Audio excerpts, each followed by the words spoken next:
öelda, et see midagi kurb, autoavarii. aga mis sellest öelda? Võtke ju sööki-jooki ja nautige video. tere tulemast, kallid vaatajad. Tänases saates on meil tragöödilisi juhtumeid nagu puude vastu sõitmine autodega ja inimeste ärapõgenemine. Ja täna on meil üks tragöödia, aga sellest räägib teile üks superfänn nimega Kapiparett. Mina Kapiparett olen siin sündmuskohal, mis juhtus kurva ja traagilise õnnetusega.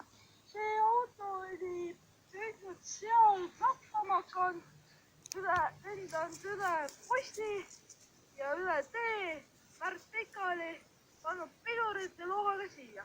Näete, siin on puu maas ja see autoga sõitis soomlane. Seepärast, et siin auto pagassis on kõll.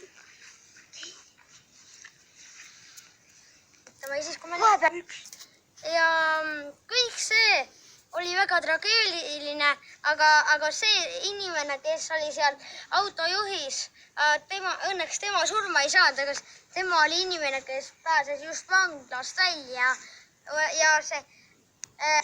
Aga see inimene, see juhtus piisavalt 30 minutit tagasi ja see inimene jõudis ära joosta ennem, aga ma usun, et politsei otsib teda taga.